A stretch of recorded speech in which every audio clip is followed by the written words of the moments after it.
स्वागत है आप सबका वाव इंडिया के वाव पर्सनालिटी प्रोग्राम में, जिसमें हम आपका परिचय कराते हैं उन पर्सनालिटीज के साथ जिन्होंने जीवन में परिश्रम करके स्वयं कुछ उपलब्ध किया है और साथ ही समाज को भी उससे लाभान्वित करने का प्रयास किया है। आज जिस हस्ती से हम आपको मिलवाने जा रहे हैं वो नई दिल्ली के एक पंजाबी हिंदू खत्री परिवार से आती हैं। इन्होंने ग्वालियर के जीवाजी यूनिवर्सिटी से मास्टर्स डिग्री हासिल की और उसके बाद यूनिवर्सिटी ऑफ मैनचेस्टर से स्पेशल एजुकेशन में एक और मास्टर्स डिग्री यानी एमएड किया और फिर दिल्ली यूनिवर्सिटी से इंग्लिश लिटरेचर में डॉक्टर्स की डिग्री प्राप्त की। दिल्ली और ग्वालियर में 33 वर्षों तक डिफरेंट कॉलेजेस में इन्होंने अध्यापन कार्य भी किया। उससे इनकी टीचिंग का जो जॉब था उससे जो सैलरी इन्हें प्राप्त होती थी उससे इन्होंने 1981 में अमर ज्योति चैरिटेबल ट्रस्ट की स्थापना की और नौकरी छोड़कर पूरी तरह से इसी कार्य में संलग्न हो गई। ये संस्थान वर्षों से लगातार विकसित होता जा रहा है और शारीरिक रूप से विकलांग व्यक्तियों के लिए एक ही स्थान पर समावेशी शिक्षा, स्वास्थ्य सेवा, व्यावसायिक प्रशिक्षण, रोजगार, खेल और सांस्कृतिक सुविधाओं का केंद्र बन गया है। संस्थान में फिजियोथेरेपी पाठ्यक्रमों के लिए दिल्ली विश्वविद्यालय, विशेष शिक्षा में शिक्षकों के प्रशिक्षण के लिए रोहमटन विश्वविद्यालय और साथ ही मणिपाल विश्वविद्यालय और अलग अलग यूनिवर्सिटी से इनके संस्थान का एफिलिएशन है और इसकी एक शाखा ग्वालियर में भी है।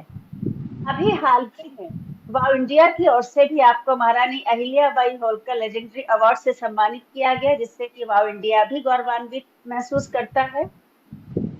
अब ये अमर ज्योति चैरिटेबल ट्रस्ट क्या है और कौन है ये हस्ती, आइए इनसे परिचय आपका कराते हैं।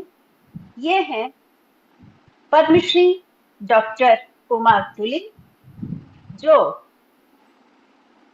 आज हमारी विशिष्ट अतिथि हैं, जिनके व्यक्तित्व के बारे में और जिनके संस्थान के विषय में आज हम बात करने जा रहे हैं। तो डॉक्टर तुली, स्वागत है आपका हमारे इस मंच पर। और हमेशा की तरह हमारे साथ हमारी senior vice president Mrs Banu Bansal और cultural secretary Mrs Leena Jain भी हैं। आप दोनों का भी स्वागत है। ये दोनों पहले भी हमने कहा है हमारे दाएं बाएं कंधे हैं। इन दोनों के बिना काम नहीं चलता।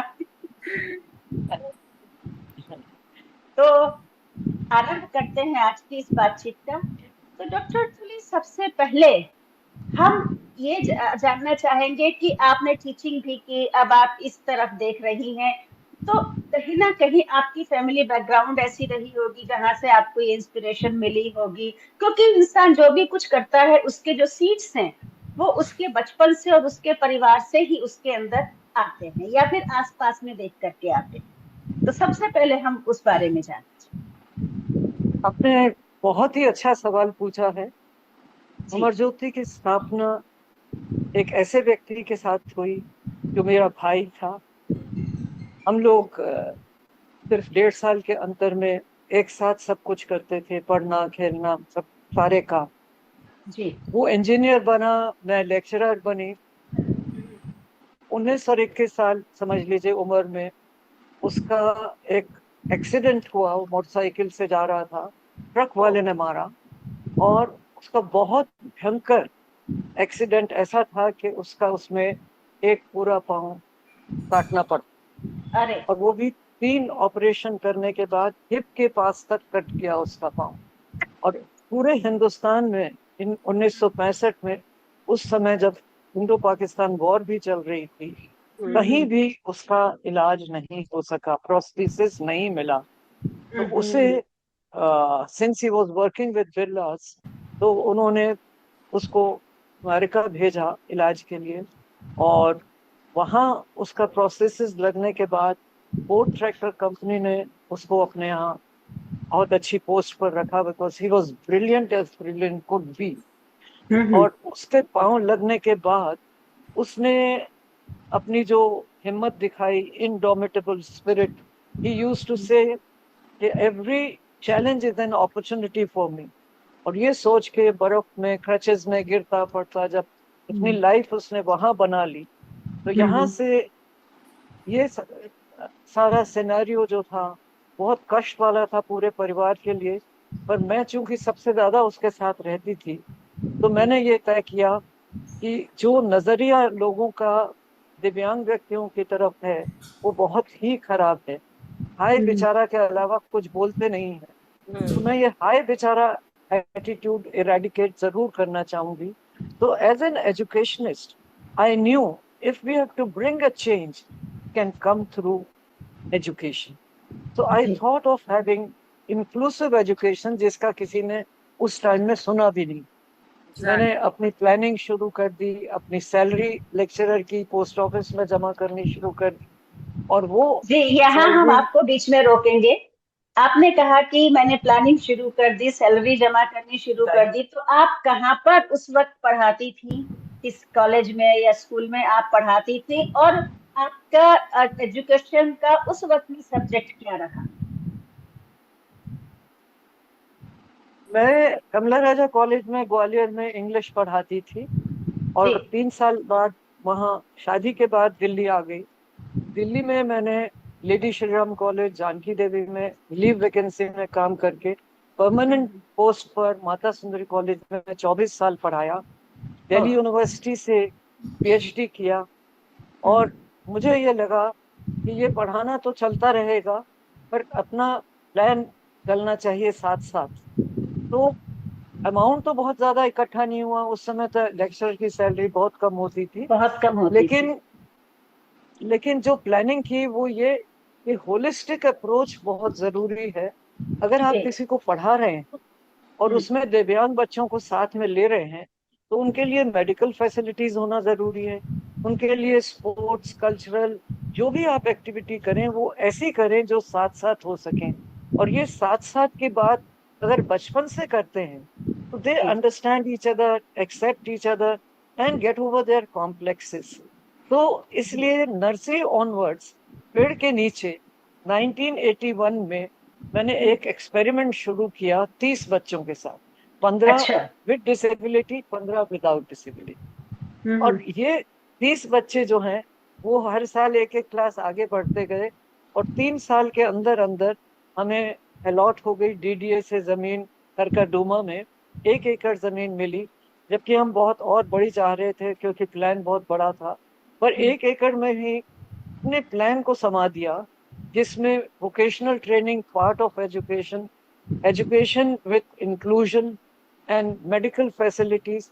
मेडिकल फैसिलिटीज के लिए अपने सब बच्चों का सर्वे करवाते थे। मेरे स्टूडेंट्स जो हैं अपने 12 रुपए के पास में अपने अपने एरिया में सर्वे लेकर फॉर्म भर ले जाते थे, और आके हम्म, मुझे दे देते कि इतने डिसेबल्ड हमारे एरिया में हैं। उन सबको इकट्ठा करके संडेज के दिन लोगों से जगह मांग मांग कर, कभी हॉस्पिटल का ग्राउंड, कभी किसी का, कभी आईपीएच का, तो उसमें कैंप्स लगा के सब डॉक्टर्स को वॉलंटियरिंग बेसिस पर बुलाकर और अपने घर के बच्चों को और परिवार को इकट्ठा करके कैंप करते रहते थे। और जितने आइडेंटिफाई होते थे उनकी नीड के हिसाब से असिस्टिव डिवाइसेस देते थे और स्कूल में भर्ती करते थे। तो जब जमीन मिल गई तो पैसे नहीं थे। पैसे इकट्ठे करने के लिए एक एक कमरा करते करते आज जो आप देख रहे हैं, शायद आपके पास जी, फोटोग्राफ्स हो हमारी संस्था की, ग्वालियर और दिल्ली की। फिल्म स्टार्स को भी इन्वॉल्व किया, एजुकेशनिस्ट को भी इन्वॉल्व किया, कॉर्पोरेट सेक्टर को इन्वॉल्व किया। कहने का मतलब ये कि कन्वर्जेंस ऑफ रिसोर्सेस हमारी विक्ट्री के पीछे है। हमें हर जगह से बहुत हेल्प मिलती रही फ्रॉम 81 टिल टुडे। और जिन्होंने पहले दिन दिया वो आज तक कुछ ना कुछ डोनेशन जरूर दे रहे हैं, क्योंकि उनको लगता है यहाँ अकाउंटेबिलिटी है, ट्रांसपेरेंसी है और निस्वार्थ सेवा है। हमें ये लगता है कि अगर हम अपनी रीच बढ़ाते जाएं और हम्म, इस इंक्लूजन को इस लेवल तक ले आए कि कल कोई ये ना कहे कि इनके लिए कहना आसान है एजुकेशन फॉर ऑल, पर बहुत मुश्किल चीज है, हो ही नहीं सकती। हम्म, हमने संभव बना दी। गवर्नमेंट ने भी अब अपनी नेशनल पॉलिसी में ले लिया, सरकार ने डिसेबिलिटी एक्ट में ले लिया, राइट टू एजुकेशन में आ गया। विदेश में भी सारी जगह अब इंक्लूजन ही इंक्लूजन की बात हो रही है। तो मुझे लगता है कि इस दुनिया से जाने से पहले मुझे ये तसल्ली जरूर रहेगी कि एक जो तपस्या की उसका रिजल्ट भी थोड़ा सा देखने को मिल गया। जी मैम डॉक्टर एक चीज तुले पूछना आपको। चाहेंगे हाँ कि पूछिए। उस टाइम में आपको क्या कोई सोशल प्रॉब्लम्स का भी सामना करना पड़ा है कि जो बच्चे सही थे उनके पेरेंट्स की तरफ से कोई रेस्ट्रिक्शन या वो कि हम्म। भाई हमारे बच्चे उन बच्चों के साथ कैसे पढ़े? आज अब लोग अवेयर आप है। बहुत अच्छा सवाल पूछ रहे हैं। ये तो पहले दिन से थी। हम्म। ये जी। जो हमने तरकीब उसकी पहले से ही सोच ली थी। अच्छा। हमने एक परिवार से एक सामान्य और एक दिव्यांग बच्चा लिया, तो वहीं से अच्छा। इंक्लूजन शुरू हो गया। और पहले हम्म। लोग कहते थे ये तो पागल है, ऐसा हम्म। हो ही नहीं सकता। तो हम्म। जब उन्होंने देखा कि ये पेड़ के नीचे ये चल रहा है एक्सपेरिमेंट, बहुत लोग आते थे डीमोटिवेट करने। हम्म। लेकिन भगवान की दया से सबसे ज्यादा तो मैं ये कहूंगी कि शिरडी बाबा की कृपा रही। उन्होंने ही अमर ज्योति नाम दिया, उन्होंने ही लोगो दिया, और मुझे हिम्मत देते रहे कि डिटर्मिन्ड रहो, कुछ नहीं होगा, आप सफल होगे। ये मैसेजेस मिलते रहे ऊपर से, और यही हुआ। 3 साल बाद हमें जमीन अलॉट हुई। फिर एक एक कमरा करके लोगों से पैसा लेके कभी लायंस क्लब, कभी रोटरी क्लब, कभी फिलेंथ्रोपिक डोनर्स आगे आते रहे। और मुझे ऐसा लगने लगा कि अब जरूर संभव होगा। पर चैलेंजेस भी कम नहीं थे। हम्म। आग भी लगी, बाढ़ भी आई, स्ट्राइक भी हुई, लोगों ने काफी तमाशे किए, लेकिन हिम्मत मिलती रही। अपने एक टीम गेम चलता रहा। जितने लोग जुड़े, वो इतने अच्छे लोग जुड़े, वो जो आज तक हैं, और जो बुला लिए गए ऊपर वही गए। बाकी सब हमारे साथ आज भी जुड़े हुए हैं। और इतना अच्छा लगता है कि हमारी टीम, जिसमें total effort of all the members है, अपना सब क्या बात। कुछ यहाँ लगाते हैं, समय भी, पैसा भी। और एक दूसरे के लिए बहुत बड़ा मोटिवेशन है कि हम सब एक साथ हैं। डॉक्टर क्या साहब बात। हम लोग 2006-07 के आसपास की बात है या उससे बात की बात रही होगी। डॉक्टर नहीं, शारदा तभी जैन, की। डॉक्टर लक्ष्मी और बानू जी और हम लोग, हमारी बेटी स्वस्ति, she is a classical singer और सूफी सिंगर।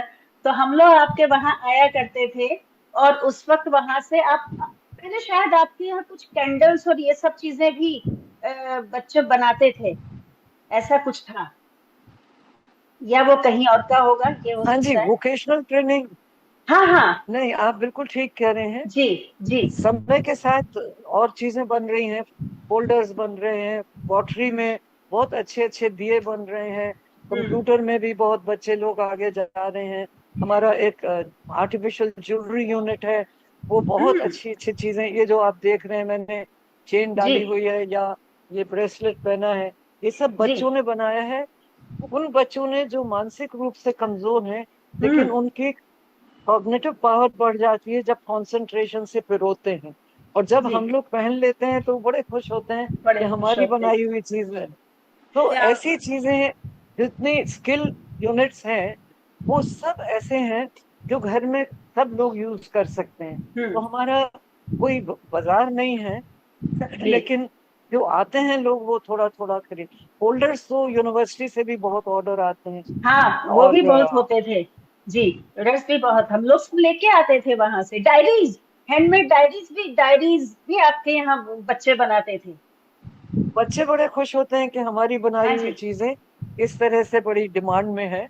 और जी। हमें ये अच्छा लगता था कि जरूरी नहीं है कोई हम बाजार में बेचने जाएं। जो यहाँ पर मिल रहा है, इतना टाइम भी नहीं, इतनी बड़ी टीम भी नहीं कि इस सब के लिए इंतजाम करें। पर जी। छोटे लेवल पर एक पायलट प्रोजेक्ट बना है 1 एकड़ जमीन में ग्वालियर में और यहाँ पर, जो ये बताता है कि inclusion is the ultimate winner. हम जब तक सबको साथ इक्वल अपॉर्चुनिटीज और फुल पार्टिसिपेशन का मौका नहीं देंगे, तब तक हमारा कोई भी गोल हम अचीव नहीं कर पाएंगे। और ये आज जो हो रहा है, वो हमारे बच्चों की अगर मैं आपको कहानियां बताऊं तो पूरा जी। दिन निकल जाएगा। पर आपको अलग अलग फील्ड का एक एक बताना चाहूंगी। जी सुनना एक चाहेंगे। चैलेंज बच्ची एक चैलेंज बच्ची आईएएस ऑफिसर बन गई। हम्म। लैंप क्या पोस्ट के बात है। नीचे पड़ती थी, उसकी सौतेली माँ उसको खाना भी नहीं देती थी। ओ, अमरज्योति जो सपोर्ट कर सका कर दिया। और वो आज असिस्टेंट कमिश्नर रेलवेज में लगी हुई है। क्या और बात है। एक बच्चा जो कल्चरल जी। एक्टिविटीज में बहुत अच्छा था, जिनको हम हम्म 10-20 बच्चों को बाहर लेके गए थे, 9-10 जगह परफॉर्म किया था, वो हम्म बड़ा होशियार निकला। उसने उन्हीं सब बच्चों की एक कंपनी बना ली, थिएटर कंपनी बना ली, हम्म VR1 के नाम से। वो बनाने हम्म। में भी हमने उसकी पूरी मदद की। आज वो इंटरनेशनल परफॉर्मर है वो टीम। और अपनी वाह 10 लोगों की जीविका वो खुद कमा रहे हैं। एक वाह। लड़की को हमने कैलिफोर्निया भेजा खेलने के लिए, हम्म मानसिक रूप से कमजोर थी। उसको हमने स्पेशल ओलंपिक्स में भेजा। 4 इवेंट्स में उसने भाग लिया, चारों में गोल्ड मेडल लेकर आई। बहुत। और वो गोल्ड वाह। मेडल के साथ दिल्ली गवर्नमेंट ने उसको 25 लाख रुपया दिया। और उस लड़की का FDR यहाँ हमने रखा कि जब वो मेच्योर हो जाएगी तब उसको देंगे। तब तक उसने बहुत सारे ऑफर डिफरेंट स्कूल से आए कि हमारी कोच बन जाओ। और वो उसने एक्सेप्ट करना शुरू किया। और हमारा स्कूल 8th तक है, तो हम भी पूरी फ्रीडम देते हैं कि यहाँ पूरा सपोर्ट करेंगे, तुम जाओ जहाँ तुम्हें मौका मिले। तो बहुत। उसने जब कोच बन गई, और फिर एक लड़का भी उसका बहुत समझदार मिल गया। उस हम्म समझदार बच्चे ने कहा है कि इस पैसे से तुम पहले घर बना देता हूँ तुम्हारे नाम। हम्म। और वो भी इसलिए कि तुम्हें तसल्ली रहेगी कि ये पैसा मैं नहीं खा। जी। जी। उसके अब 2 बच्चे भी हो गए, वो कोच भी है, पूरी तरह से सामर्थ्य उसका है। तो एक ये स्पोर्ट्स का हो गया, कल्चरल का हो गया, एकेडमिक हो गया। मैं आपको और ऐसे बहुत सारे एग्जांपल्स जी। दे सकती हूँ जी। जो इंक्लूजन की वजह से। जी। नेशनल ओलंपिक्स हमने कराया। जी। Olympics is not sports, olympics is olympics of skills. तो इंटरनेट कनेक्शन अनस्टेबल है। हाँ जी। तो कोई अभी कर, ठीक आवाज आ रही? आवाज तो ठीक आ रही है। जी। तो उसमें ओलंपिक्स में ये होता है कि डिफरेंट स्किल्स के कंपटीशन होते हैं। तो हमने state level, national level, international level के कराए। हजारों लोगों को अलग अलग उसमें नौकरियां मिल गई। किसी को कंप्यूटर में मिली, किसी को केक बनाने की बेकरी में मिल गई, किसी को लेग बनाने के लिए प्रोसेसेस यूनिट में मिल गई। तो मतलब ये मैं कहना चाह रही हूँ, 48 स्किल्स का कंपटीशन था इंटरनेशनल। और जो पहले उसके हुए स्टेट नेशनल लेवल, लोगों को ये समझ में आ गया कि ये बच्चे किसी से कम नहीं हैं, कम हमें नहीं। उनको मौका देना है। और आज आपने सुना होगा, लेमन ट्री वाले हियरिंग इम्पेयर्ड को कितनी अच्छी अच्छी नौकरियां दे रहे हैं। राइट। आपने मिस्टी का सुना होगा, वो विजुअली इम्पेयर्ड वाले कॉफी शॉप चला रहे हैं। ऐसे एक उदाहरण बनते जा रहे हैं इस इंक्लूजन के, जो जी। हमने शुरू किया और लोगों ने पागल बनाया कि ये तो बिल्कुल हो ही नहीं सकता। तो मुझे बिल्कुल। तसल्ली है कि अब जॉब्स में मिल रहे हैं। मिनिस्ट्री ऑफ सोशल जस्टिस ने एक किताब निकाली, उसमें हम लोगों ने वर्कआउट करके 3,000 जॉब्स ऐसे निकाल दिए कि देखिए इसमें ये व्यक्ति कर सकता है, इसमें फिजिकली चैलेंज कर सकता है, इसमें मेंटली चैलेंज कर सकता है। उस किताब की वजह से लोगों को आसानी हो गई सिलेक्शन करने में, इसको कौन सा जॉब देना है। और हम्म। NTPC ने तो अपने सारे इंडिया में जितने सेंटर्स हैं, हियरिंग इम्पेयर्ड को लगाना शुरू कर दिया। जब देखा कि इतना अच्छा काम कर रहे हैं, तो मारुति वालों ने भी लेना शुरू कर दिया पैकेजिंग में। और उसमें धीरे धीरे सारी इंडस्ट्रीज ने ये समझ लिया। हमने CII, फिक्की वगैरह के साथ मीटिंग्स कर करके बहुत बताया कि इनका सामर्थ्य आप सोच भी नहीं सकते, ये किसी से कम नहीं है, आप ट्राई तो करके देखिए। और अब फीडबैक सब जगह से ये आता है कि बहुत कंसंट्रेशन से और सफाई से और ईमानदारी से काम करते हैं। तो बड़ी खुशी होती है कि जब हम ये देख लेते हैं कि हमारे बच्चों की स्पिरिट कितनी अच्छी है। और आज वो डरते नहीं है, आज अपना जानना चाहते हैं हमें कहाँ से सहायता मिलेगी, और उसका पूरा फायदा उठाएंगे और आगे बढ़ेंगे।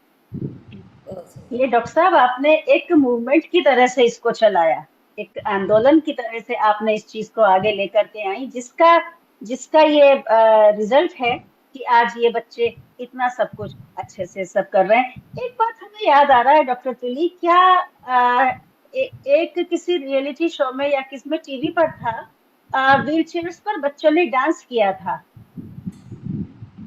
तो जी उसमें जहां तक हमने हमें ध्यान है आपके यहाँ के बच्चे थे उसमें। जी जी जी। हमारे यहाँ के बच्चे बहुत, जैसे कहते हैं ना, भूचाल ले आते हैं, व्हील जी। चेयर पर बास्केटबॉल खेलते हैं।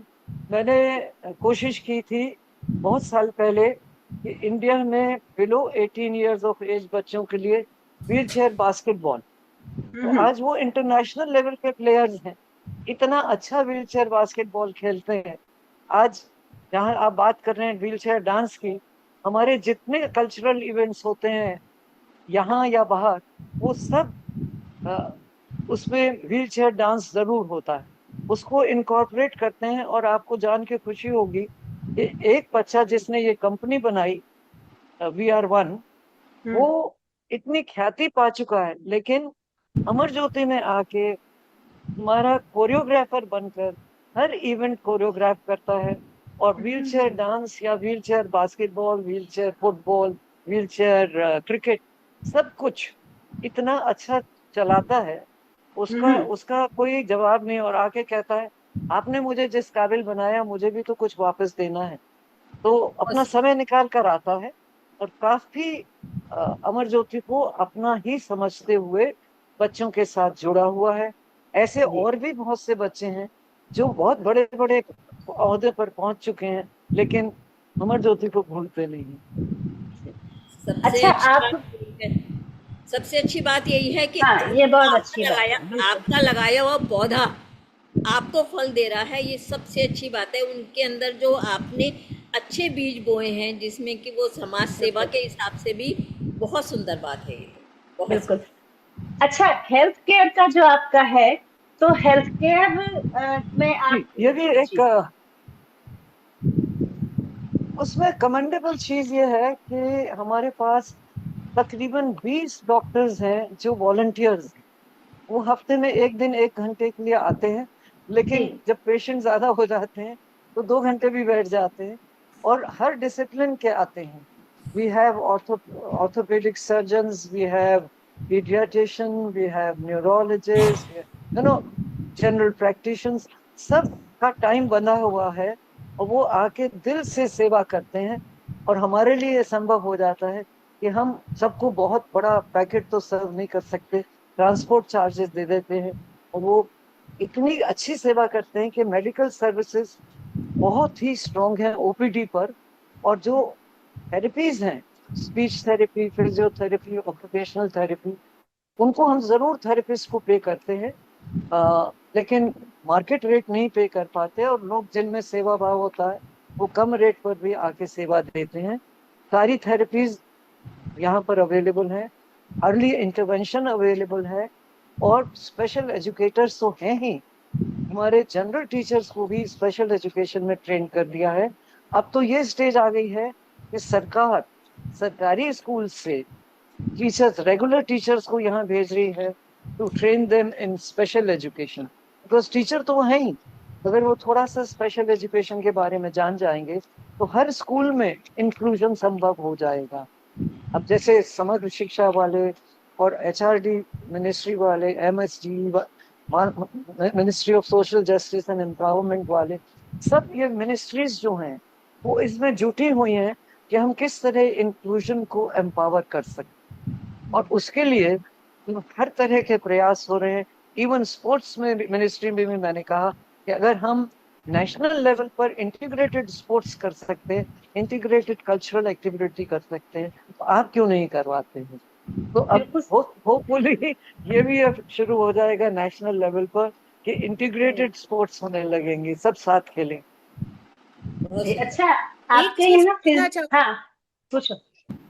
मैं एक चीज पूछना चाहूंगी कि आप जैसे चीफ कमिश्नर रही हैं फॉर पर्सन्स विद डिसेबिलिटीज, तो उस समय जब आप काम करने बैठी हैं अपनी प्रशासनिक कुर्सी पर, तो जमीनी स्तर पर मतलब जिस तरह की पॉलिसी मेकिंग आपने की, तो उसमें सबसे परेशान करने वाला हिस्सा क्या था, और जो लाल फीताशाही चलती है उसको आपने कैसे मैनेज किया?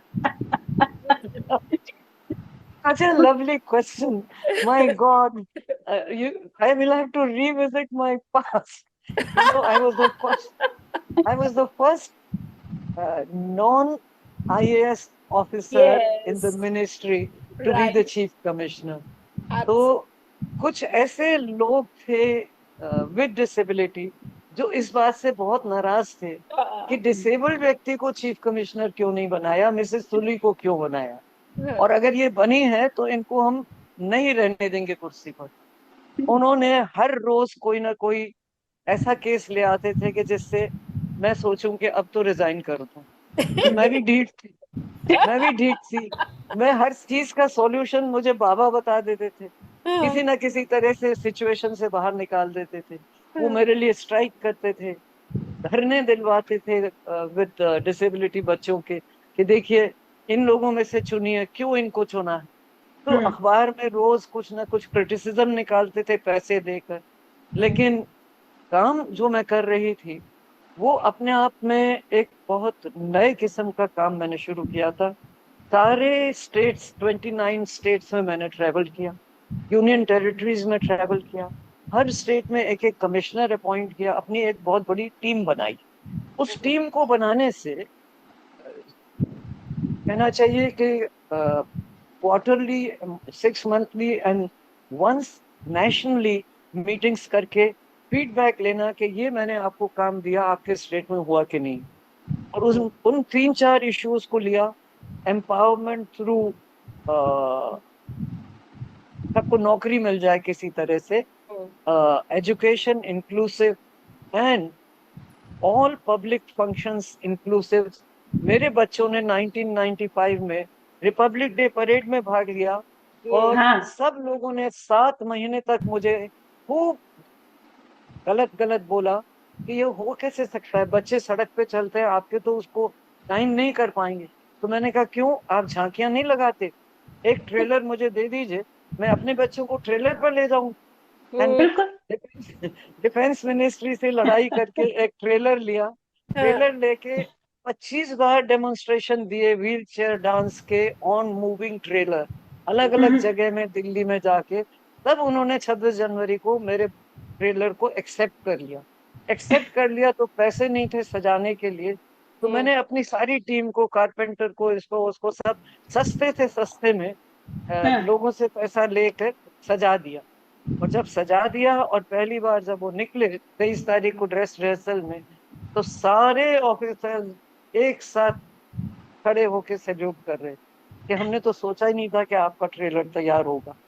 अब उसके बाद से नेशनली हर साल कहते हैं आपको डायरेक्टर बना देते हैं, आपका एक टेबलो हर साल निकलेगा। मैंने कहा मैं अमर ज्योति नहीं छोड़ना चाहती अभी अभी एक साल तो मैंने मिनिस्ट्री के लिए और किया, संगमम उसका नाम रखा, 6 संस्थाओं को जोड़ा और बहुत अच्छा सेकंड टाइम निकाला। लेकिन उसका फायदा ये हुआ कि उसके बाद से हर साल दिव्यांग बच्चों को जरूर लिया जाता है रिपब्लिक। जी, वो जो ये नहीं कहता आपके कि मैंने अमर ज्योति के बच्चे जिसमें थे वो हमने देखा था, वो उस समय इटली के प्रेसिडेंट थे चीफ गेस्ट, तो उन्होंने जब स्टैंडिंग ओवेशन दिया तो सारी जनता खड़ी हो गई। और टीवी में मैंने बाद में देखा शाम को, कुछ लोग रो रहे थे, क्या बात है, ये तो ऐसा हमने कभी देखा ही नहीं, सक्षमता इसको कहते हैं। ऐसा लीला, ऐसे रोंगटे खड़े हो रहे थे उसको देख करके। आप देख के कह रही, मुझे सुन के रोंगटे खड़े हो रहे हैं। सच में। और आपने भी तो रिपब्लिक डे परेड में होमगार्ड की किसी उसका को लीड किया है? हाँ जी, मैंने पहली बार तलवार हाथ में लेके 16 किलोमीटर मार्च किया, जबकि लेडीज का होता था विजय चौक से इंडिया गेट तक।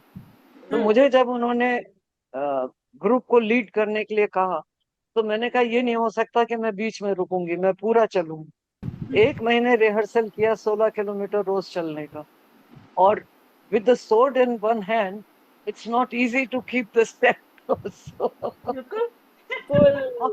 And when you lead तो ये भी डर लगता है कि कदम नहीं टूटे। So I did get best officer of India, best cadet of India NCC में। तो ये वर्दी पहनने का भी शौक बहुत रहा मुझे। अच्छा, आप लोग अमर ज्योति में फिजियोथेरेपी का कोर्स भी कराते हैं, तो उसको क्या दिल्ली यूनिवर्सिटी से ये जैसे कहते हैं ना मान्यता। ग्रेजुएशन की है, ऐसी कोई डिग्री मिलती है? जी, हम लोग बैचलर्स एंड मास्टर्स दोनों कोर्स कराते हैं। जी। दिल्ली यूनिवर्सिटी ने हमें रिकग्निशन दिया हुआ है। और आपको जान के खुशी होगी कि बेस्ट पोजीशंस जो होती हैं फर्स्ट सेकंड थर्ड, वो हमारे कॉलेज की होती हैं। और we are the only college जो किसी से ग्रांट नहीं ले पा रहा है। कोई हमें ग्रांट नहीं देता, हम बच्चों की फीस से चलाते हैं, और बाकी ट्रस्ट थोड़ा सा डालना पड़ता है हमको, बिकॉज वो पूरा नहीं पड़ता है। और उसमें दूसरी बात यह है कि खाली फिजियोथेरेपी कोर्स नहीं है, टीचर्स ट्रेनिंग सेंटर भी स्पेशल एजुकेटर्स को तैयार कर रहा है। और थेरेपिस्ट जो हैं उनको जॉब मिल रहा है, not only in India but abroad also. और जब जब मेरे बाहर चक्कर लगे, मैं अपने थेरेपिस्ट को जरूर मिल के आती थी, कोई लंदन में, कोई अमेरिका में, कोई कहीं। अभी भी उनको ऑफर बाहर से एकदम आ जाते हैं, बिकॉज उनको मालूम है अमर ज्योति में clinical as well as academic courses इतने स्ट्रॉन्ग होते हैं, क्योंकि सारी डिसेबिलिटीज का एक्सपोजर उनको प्रेमिसेस में, स्कूल में मिल जाता है। जी। और कहीं वो कोर्स करते हैं तो डिसेबिलिटी ऐसा दिखती ही नहीं है। तो ये जो होलिस्टिक अप्रोच है, ये अपने आप में एक जादू की छड़ी है। ये जो लोग अपना लेते हैं वो बड़े खुश हैं कि हाँ, इसमें वाकई में बहुत फायदा होता है बच्चों का। आपने बुक्स भी लिखी है डॉक्टर तुली, उनके बारे में कुछ बताएंगे? किस टॉपिक्स पर, किन विषयों पर लिखी हैं? कुछ बुक्स भी आपकी पब्लिश हुई हैं? बहुत साल पहले लंदन में एक थेरेपिस्ट थी, उनके साथ मिलकर एक लिखी थी लोकोमोटर डिसेबिलिटी पर। चैप्टर्स इन डिफरेंट, ये जो होता है वॉलंटरी हेल्थ एसोसिएशन की एक बड़ी किताब निकलती है, उसमें एक चैप्टर मैंने हियरिंग इम्पेयर्ड का लिखा था। बहुत सारी पुस्तकें जो अलग अलग जगह से निकल रही थी, उनमें चैप्टर्स भेजे हैं ऑन इंक्लूजन। मिनिस्ट्री के जो जर्नल्स निकले हैं, उसमें भी मैंने अपने आर्टिकल्स भेजे हैं on how to manage a classroom of inclusive group of students, how to manage inclusion overall, and ये इस किस्म के articles and presentations in different conferences, national and international conferences बहुत सारे किए हैं ऑन इंक्लूजन।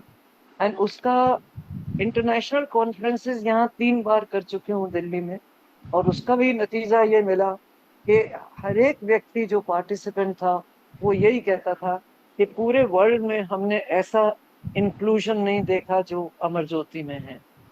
इस किस्म का implementation, having all the medical facilities, sports, cultural and educational in one campus is something which is amazing. तो मैं कहती हूँ कि ये पायलट प्रोजेक्ट है, आप लोग रेप्लिकेट करिए। तो आमिर खान ने एक बार हमारे यहाँ आए, 10 घंटे शूटिंग की और अपने सत्यमेव जयते में उसको दिखाया। छोटा सा शूट था, लेकिन उसके बाद मेरे पास 510 एप्लीकेशंस आई कि हमें अपना फ्रेंचाइज दे दीजिए अमर ज्योति का, या आप यहाँ शुरू कर दीजिए हमारे यहाँ। तो मैंने कहा कि फ्रेंचाइज देने में कोई दुख नहीं है, आप अपनी टीम तैयार करके मेरे पास आ जाइए, पूरी गाइडेंस के साथ आप लोग अपनी संस्था चलाइए। बिल्कुल, मैं अमर ज्योति उतना ही बढ़ाऊंगी जितना मैं मैनेज कर सकूंगी। और मेरे पास ग्वालियर मेरा होम टाउन है, एक संस्था ग्वालियर में है, एक दिल्ली में, एक यहाँ पर। ज्यादा दूर जाने में फिर ये गारंटी नहीं रहती कि टीम इंटेग्रिटी से काम करेगा, कमिटमेंट से काम करेगा, या ऑनेस्टी से काम करेगा, इसलिए मैं ये रिस्क नहीं लेता। कोई ऐसी घटना, कोई ऐसा इंसिडेंट जो आप कभी ना भुला सके इस पूरे कार्यकाल में?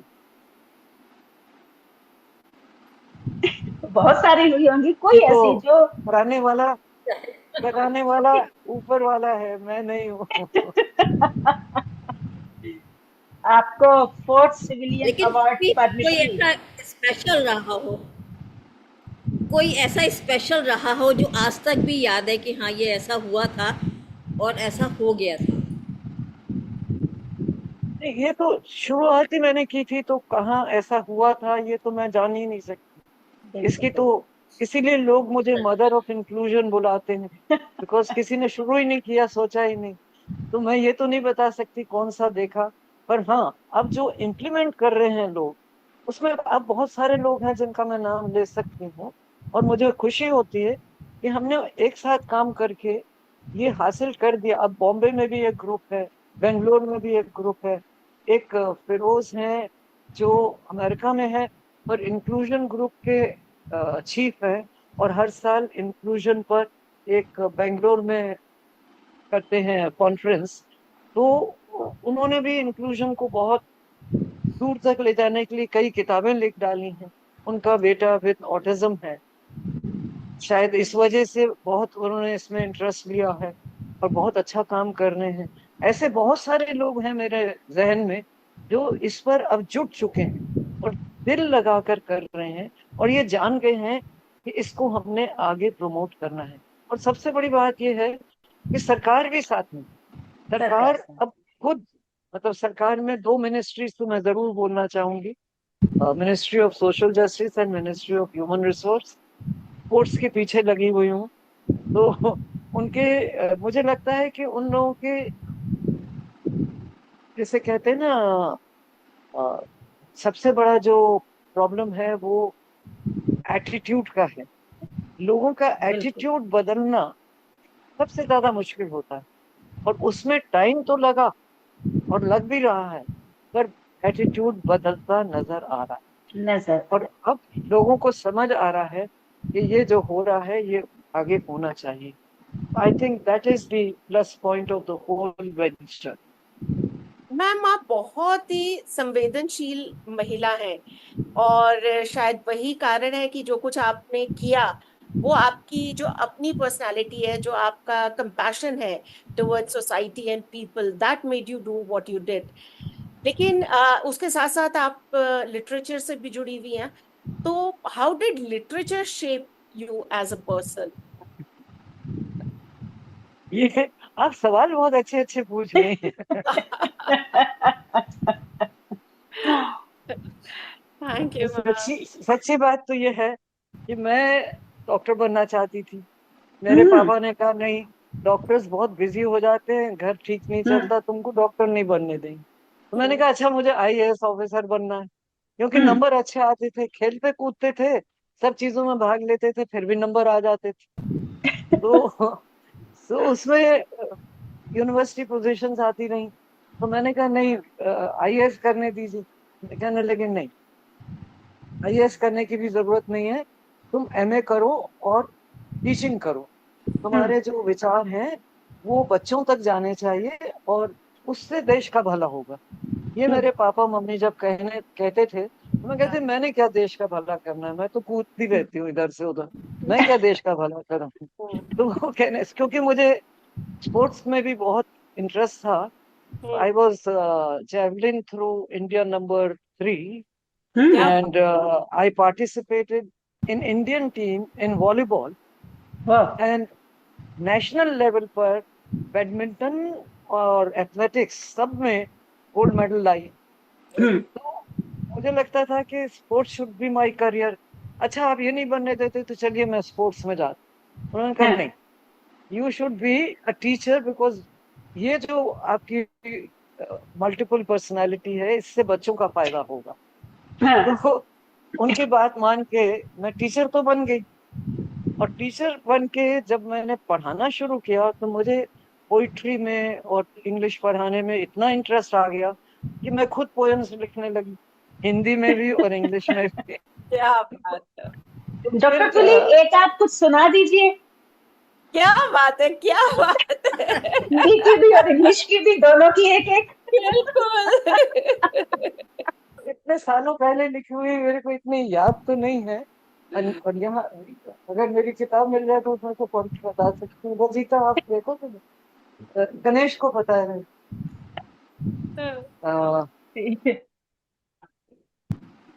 सोचा था हाथ भरे होंगे चूड़ियों से, हरी लाल पीली चूड़ियां, न मालूम क्या हुआ किस्मत कविता हुई, मेरे को अभी आई सी जी जी। बहुत पुरानी है, बहुत पुरानी है, याद नहीं है। ऐसे शतरंज के खिलाड़ी, होली, ऐसे बहुत बड़ी इंटरेस्टिंग इंटरेस्टिंग थी कविताएं जो जी। ऑन द स्पॉट आती थी, और आज भी अगर आती है कोई कविता दिमाग में तो सुबह उठते ही आ जाती है। वाह क्या बच्चों के बात है। बच्चों के लिए भी लिखा करती थी, माँ बाप के लिए, भाई बहन के लिए। आ, आपको मैं एक ऐसी सुनाती हूँ, एक सेकंड।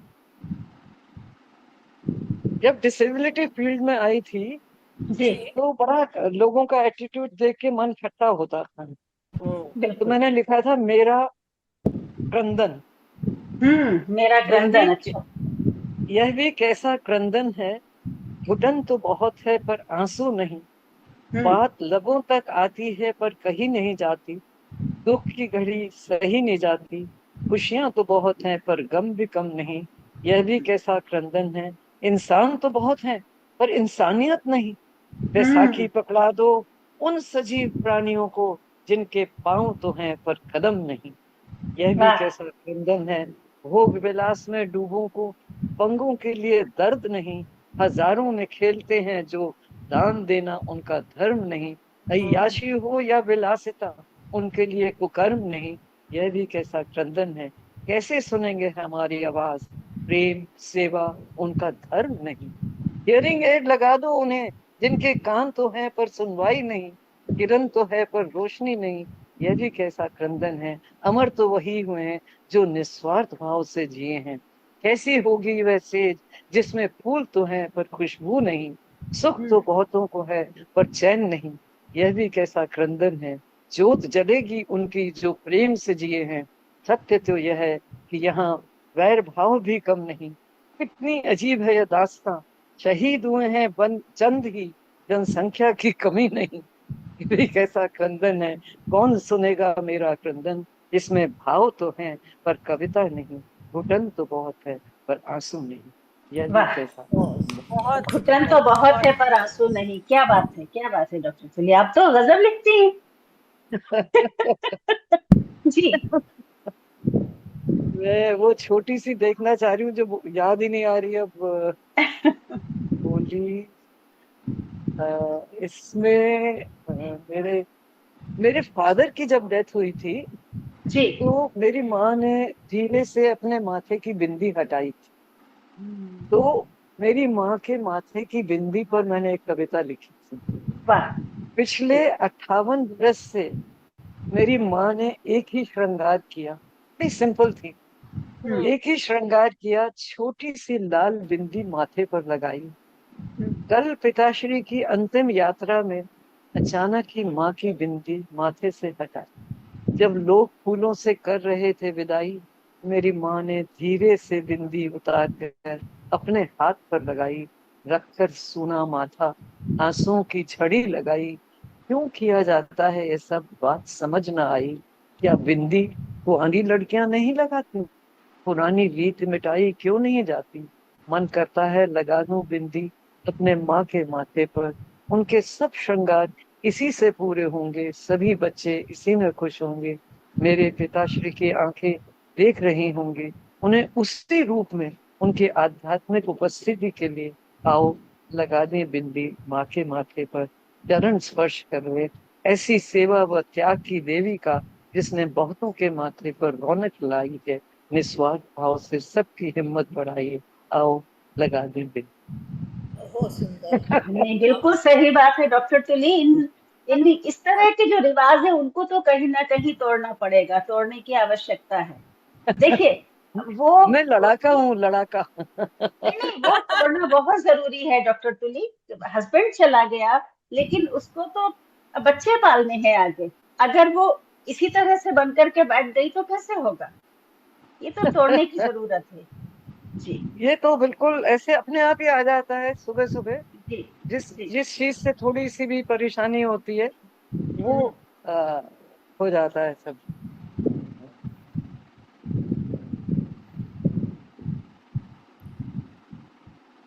अभी इसमें तो बहुत है, आपको मेरा अपनी भेज दो। हाँ ये है, मेरी जी। चूड़ियां मिल गया। हाँ। सोचा था, सोचा था हाथ रंगे होंगे, चूड़ियों से भरे होंगे, लाल पीली हरी चूड़ियां। न मालूम मुझसे क्या खता हुई, जो किस्मत बेवफा हुई, मेरी चूड़ियां खन की नहीं। तो एक लड़की की शादी होते ही उसको तकलीफ हुई, उसके दर्द को समझते हुए ये 4 लाइन लिखी थी। ऐसे बहुत सारी हैं। मार्मिक, बहुत मार्मिक पंक्तियां हैं, बहुत मार्मिक पंक्तियां हैं डॉक्टर फुले, सच बहुत में। गहराई है इन पंक्तियों में, बिल्कुल। बहुत गहराई है। जो अच्छा, चीजें आपको कल तक थी। आपको फोर्थ सिविलियन अवार्ड मिला हुआ है, पद्मश्री। तो जब आपके पास ये न्यूज आई कि आपको उसके लिए आपका चयन किया जा रहा है, तो आपके अमर ज्योति का क्या उस वक्त माहौल था? वो तो प्राउड फील कर रहे होंगे बहुत ज्यादा। 25 तारीख को हम्म। 12:20 पर एक फोन कॉल आई। जी। हम्म। मुझे कुछ नहीं पता था, ना मैंने कहीं अप्लाई किया था, ना किसी से कुछ बात की थी, और ना ही जी। मुझे मालूम था क्या होने वाला है। बारह जी। बीस पर जब वो फोन कॉल आई, मेरे पास 4-5 लोग बैठे हुए थे। हम्म। तो मुझे कहते हैं कि डॉक्टर तुली आपको मुबारक हो, सरकार आपको सुसज्जित करने वाली है एक पद्मश्री के अवार्ड से, आप जी। स्वीकार करेंगी। जी। मेरे हाथ से रिसीवर गिरने वाला था, मुझे तो समझ ही नहीं आई। मैं मैंने कहा ना मानना तो सवाल नहीं उठता, पर मैं समझ नहीं पा रही हूँ कि मुझे मिल क्यों रहा है। हम्म। कहने वो तो अवार्ड के बाद आपको पता चल जाएगा क्यों मिल रहा है, जी। लेकिन मैं आपकी सहमति हो तो प्रेस में जा रही है। मैंने जी। कहा जी, मेरे नहीं ख्याल कि कोई मना करेगा इससे। तो वो जो मेरे पास लोग बैठे थे, उनको ये नहीं समझ में आया कि क्या बात हो रही। क्या बात मैं है। चुपचाप, मेरी बहन अमेरिका से आई थी, उसके साथ एक अक्षय धाम जाना था, तो हम्म। मैंने धीरे से सबको कहा, किसी को कुछ नहीं बोला, हम्म। क्योंकि मुझे ये मालूम था कि एकदम घेराव हो जाएगा और पूरा कैंपस भर जाएगा, और उसमें 2-3 घंटे लग जाएंगे, तो मैं बहन के पास नहीं पहुंच पाऊंगी जो मेरी इंतजार कर रही होगी अक्षरधाम में। तो हाँ। मैंने धीरे से कहा कि my sister is waiting at Akshardham, I am going. हम्म। और मैं चली गई बिना किसी को कुछ बताए अमरज्योति में। हाँ। लेकिन अखबार में, टीवी में, इधर उधर इतना ज्यादा आया कि दूसरे दिन सुबह, टू माई सरप्राइज, पूरा 1000 लोग अमर ज्योति के बैंड बाजे के साथ गेट गेट पर खड़े हुए थे। और मंदिर तक, मैं सबसे पहले मंदिर जाती हूँ दीप जी। जलाने, हम्म। तो गेट से लेकर मंदिर तक people were lined up with roses, वो रोज पेटल्स, और क्या वहां बात। तक पूरा लंबा वो रोज पेटल्स डालते गए, बैंड बजता रहा, और मैं हैरान होती रही कि ये हो क्या रहा है। तो फिर सबने साथ साथ ये कंप्लेन शुरू किया कि आपने हमको क्यों नहीं बताया, हमें टीवी से पता लगा, अखबार से पता लगा, आपने क्यों नहीं बताया। और मेरी बहन, जब वो अक्षरधाम में बोट में बिठा के उसको मैंने शुरू करवाई यात्रा, तो मेरे जी। फोन बजते जा रहे थे, बजते जा रहे थे। कहते दीदी हो क्या रहा है, ये फोन इतने क्यों आ रहे हैं? तो मैंने जब उसको बताया, तो वो एकदम हैरान, आप अजीब हो, ये क्या बात बनी। तो उसने घर पर फोन कर दिया हाँ। कि ऐसे ऐसे आज दीदी को खबर आई है, तो आप जरा, हम लोग पहुंचे तो हमारे लिए फूल वगैरह, ये बुके मंगवा लीजिए, और थोड़ा कुछ मीठा मंगवा लीजिए, कि घर में एंटर करें तो इतनी बड़ी चीज के लिए कुछ होना चाहिए। तो फिर बिल्कुल। घर वालों ने भी पूरी तैयारी कर ली। तो ऐसे, ऐसी चीजों का मुझे लगता है कि अपना ही एक आनंद होता है, बिल्कुल। बिल्कुल आनंद होता है, और उसके साथ में एक चीज और भी होती है कि जिम्मेदारियां और बढ़ जाती हैं कि बढ़ हमको जाती ये है। अवार्ड मिला है, तो अब हमें आगे और बहुत कुछ करना है। और जो आपने आप किया। हैरान आप हैरान होंगे, ग्वालियर स्टेशन पर मुझे रिसीव करने के लिए पूरे प्लेटफॉर्म पर लोग भरे हुए थे हार लेके। ये कि पूरा यहाँ तक जब हार भर गए, तो कुछ उतार के और डालने पड़े। और आप विश्वास नहीं मानेंगे, एक ट्रेन के साथ हमारी ह्यूमन ट्रेन बन गई पूरी। और वो जिस तरीके से स्वागत हो रहा था स्टेशन पर, उससे कहीं ज्यादा जब मैं अपने माँ बाप के घर पहुंची तो वहां ढोल लेके बैठा था मेरे। ढोल बजा बजा के खिला खिला के बुरा हाल कर दिया। कोई मिठाई खिला रहा है कोई। और ये विश्वास नहीं करेंगे कि 21 जगह मेरा सम्मान हुआ इस अवार्ड का। मेरे कॉलेज में, माता सुंदरी कॉलेज में, खालसा कॉलेज में, जहां जहां मैं पढ़ाती थी वहां, अक्षय प्रतिष्ठान में, बाकी एनजीओज में, ग्वालियर में, जहां जाओ वहां एक अजीब तरह से स्वागत होता था। अपने सभी के अपने लिए तरीके से बहुत सब। मोमेंट ऑफ प्राइड था कि है। आप और उससे जुड़ी थी। आप डिजर्व अजीब करती हैं लगता था, डॉक्टर तुली। नहीं, मुझे आप अजीब डिजर्व लगता था करती कि हैं। ये क्या बात है। आप डिजर्व करती हैं डॉक्टर तुली। अभी जैसे हम लोग अपना सोच रहे थे लेजेंडरी अवार्ड का, तो नसीब सिंह जी से बात हो रही थी, हमने कहा जी हम इस बार आप बताइए हम किसको चुने। तो उन्होंने कहा कि मेरे ख्याल से डॉक्टर उमा तुली। हमने कहा हाँ, वो आपने बहुत अच्छा नाम बताया, हम उन्हीं को अप्रोच करते हैं, क्योंकि इस तरह के अवार्ड से अवार्ड सम्मानित होता है डॉक्टर तुली। आप जैसे लोगों को सम्मानित करके वो सम्मान सम्मानित होता है, अरे संस्था सम्मानित होती है। Thank you so much, thank you. Doctor तुली, अब आखिर में चलते चलते, चूंकि आपको पता है हमारी संस्था महिलाओं की संस्था है, तो महिलाओं के लिए आपका कुछ संदेश। महिलाओं के लिए मैं ये कहना चाहूंगी कि अब समय काफी बदल चुका है। महिलाओं की स्थिति पहले से बहुत अच्छी है। अब नहीं कहेंगे कि हाय बेचारी, हाय बेचारी। उनकी क्षमता जो बढ़ रही है एजुकेशन से, उसको कितना ज्यादा प्रमोट कर सकें वो करें। महिलाओं की इज्जत भी अब बढ़ने लगी है। पहले जैसे उनको लोग डाउन करते थे कि ये पढ़ी लिखी है, ये घर में नहीं जमेगी, अब इज्जत करते हैं, चाहते हैं कि सब पढ़े।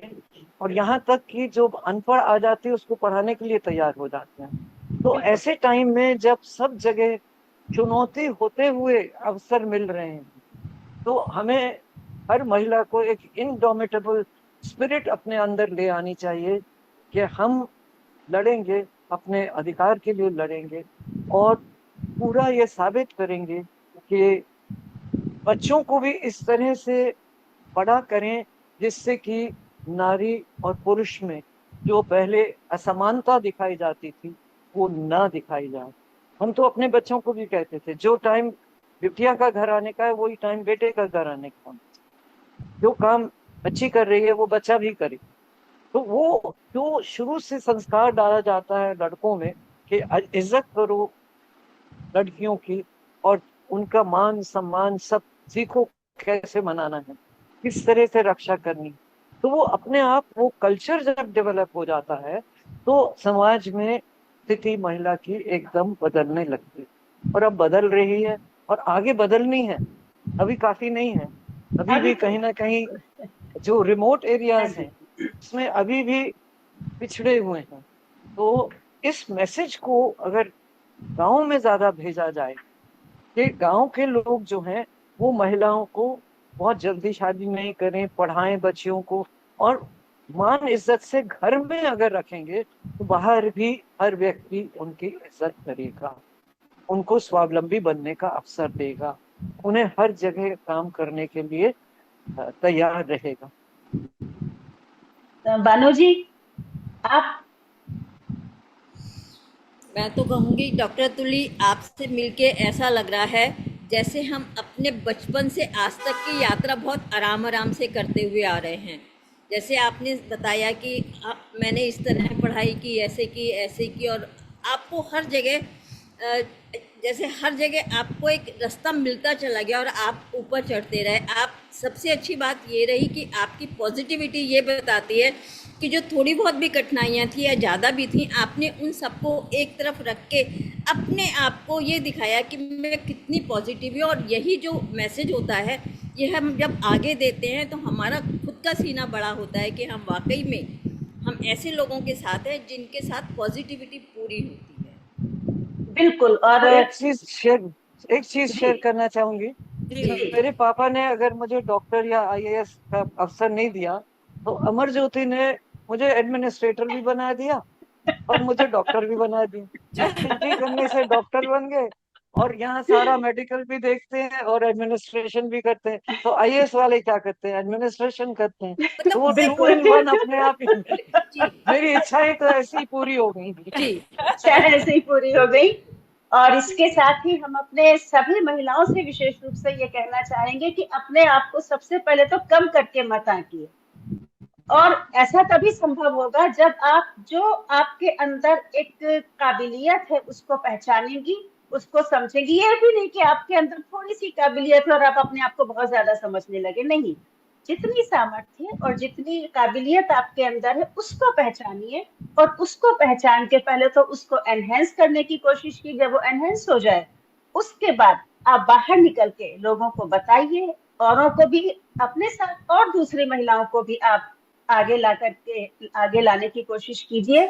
तभी, क्योंकि आज की तारीख में किसी भी महिला को अपना अधिकार मांगने के लिए हाथ फैलाने की जरूरत नहीं है, सिर्फ अपने आप को प्रूव करना है और वो प्रूव आप खुद ही कर सकती हैं। डॉक्टर तुली आपका काम उनको प्रूव करा देता है। हाँ, तो डॉक्टर तुली की पूरी कहानी से, इनकी पूरी जीवन यात्रा से ये बात समझ में आ ही गई होगी। डॉक्टर तुली, आपका बहुत बहुत बहुत धन्यवाद, क्योंकि हमें पता है आपकी सेहत भी अच्छी नहीं है, चल रही है इन दिनों, और आप स्कूल में भी हैं, आपको स्कूल भी देखना पड़ता है। उस सब के बावजूद आपने हमें समय दिया, आपका बहुत बहुत धन्यवाद। और बानू जी, लीला, अगली बार इसी तरह से किसी और पर्सनैलिटी के साथ हम आपको रूबरू कराएंगे। तब तक के लिए नमस्कार, विदा।